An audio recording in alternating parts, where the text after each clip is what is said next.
As the guy who made that video that was all about why don't movies look like movies anymore, I can confidently say movies are actually starting to look like movies again. I was reflecting on 2025 and some of the movies that stuck out to me, stuff like Sinners, Roofman, One Battle After Another, and of course, Marty Supreme. I relate so much to director Josh Safdie's taste. Since Good Time and Uncut Gems, I just feel like these are the types of movies I want to see being made today, which is why I want to break down why Marty Supreme looks so damn good. It's one of my favorite films of the year and one of the best looking movies of the year, no question. I also got to sit down with production designer Jack Fisk to talk about bringing the world of Marty Supreme to life. Jack is an absolutely legendary production designer who worked with Terrence Malick and Paul Thomas Anderson. There are few people in this world that I consider actual cinema legends, and Jack is one of them, so I think you're gonna learn a lot in this video.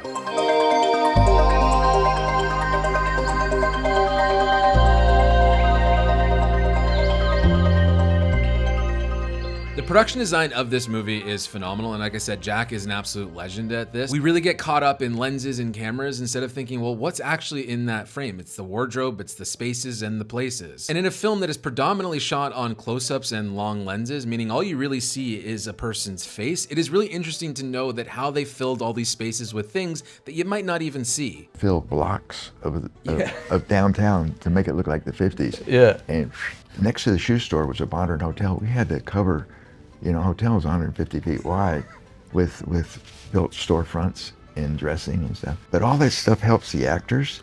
It helps Josh. And the way Josh works, you don't know what's going to be in, so you really want to cover yourself. Building a world like this is so often overlooked, especially in period films because they're so expensive. You know, creating entire storefronts and building out entire apartment complexes, everything just feels so lived in and real. There's a griminess to everything. It is messy and it's dirty, which is very fitting for the character because Marty is also kind of a slimy, weaselly dude. And it's not that it creates sympathy for his character, but it allows you to relate to him in a way that you understand his viewpoint and how that person could potentially make those decisions. I'm not even sure if it's conscious or unconscious, but you definitely feel it while watching this movie that these are real places and real spaces. It's not some CGI background green screen.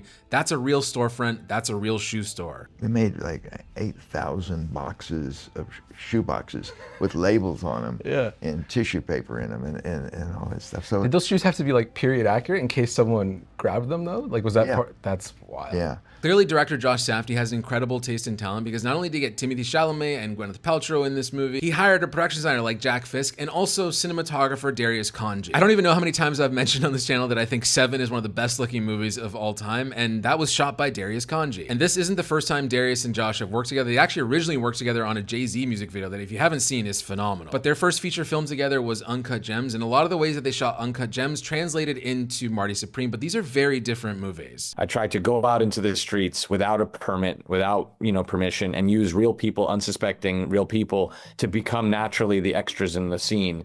And their natural reactions feed into the energy of the scene. I didn't have that luxury on this film, even like a tiny bit. Every single thing had to be created, and that was incredibly overwhelming and daunting to me. And I went out and I got Jack Fisk to design the film, and he tells people and told me that he was designing a documentary.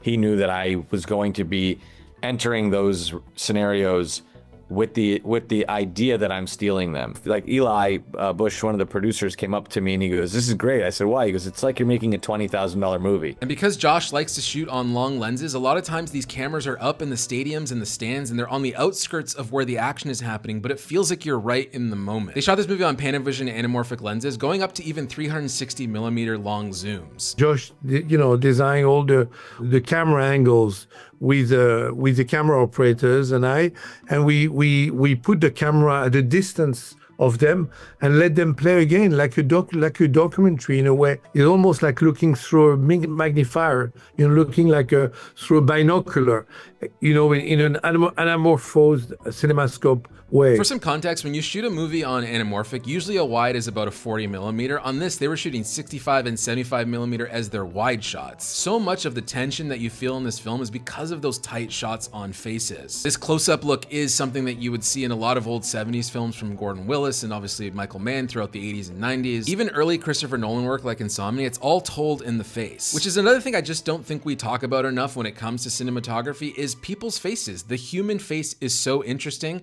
and this movie is full of some of the coolest, most interesting faces you'll ever see. I was constantly thinking, It's like crazy. We're always like so tight and so great. But at the end, with the multiple cameras and the way we photographed and followed the characters obsessively all the time from the front, from the back, following the story like this with this point of view, we ended up seeing everything in a way, and the rest is imagination. In our imagination, we see around them, and we sometimes see in actual photographically everything.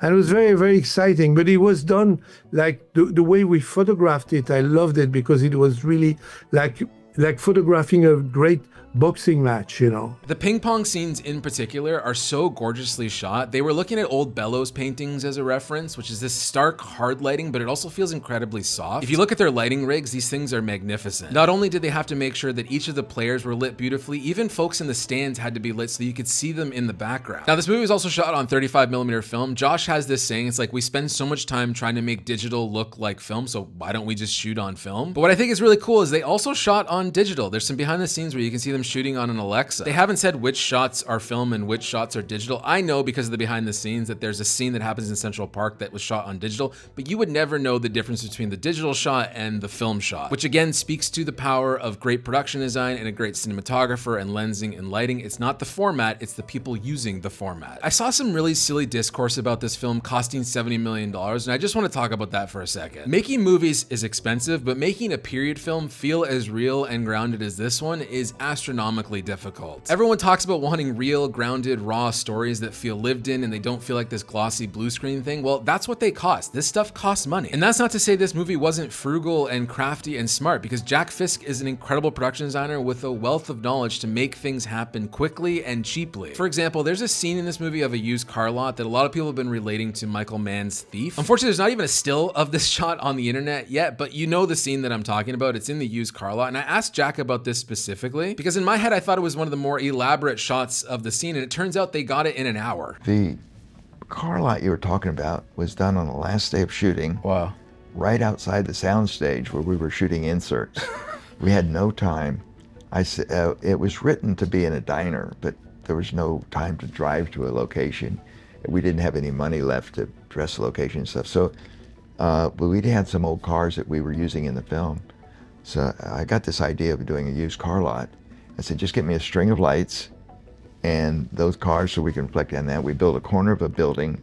We rented a telephone booth, painted it, put it in there, and they finished in the stage. They came out, set up, shot that in like an hour or something. It looks, like I said, it's one of my favorite shots in the film. It's to know that it sort of came almost by accident. It was like probably our cheapest set. My favorite moments in this film have nothing to do with dialogue or even story. It's the mood and the vibe that they create with visuals and music. Really, why I love movies is similar to what Denis Villeneuve says. It's like, I don't really care about dialogue. If you could shoot a movie that's entirely silent, but you create a mood and a tension and an atmosphere, I'm fully locked in and I'm on board. Even if you don't like the movie itself, like let's say you don't like the story or Marty, I think it's impossible to not look at this film and go, wow, I felt something, I'm in this world, I experienced it, I inhabited it, and I'm into the vibe. Ultimately, I think Marty Supreme is the type of movie that makes me incredibly optimistic, even in a very bleak, dark time for the movie industry. I know we're all caught up in this AI crap and the fact that people aren't going to the theater, but this movie is doing numbers, it's beautiful, it's well made, and it's shot in a way that we just don't shoot movies anymore. And I really hope it inspires other filmmakers to keep taking this grounded reality approach and just care, just have passion for what you want to make. I'm very curious what you thought of Marty Supreme. I hope you enjoyed this video. Special thanks to A24 and Elevation Pictures for setting up that interview with Jack Fisk. And I actually put the full chat on my second channel, so if you want to hear the whole deep dive conversation about how they made Marty Supreme, link is in the description. But I think that's it for me. My name's Patrick Tomasso, and you will see or hear me next time I feel like making a video.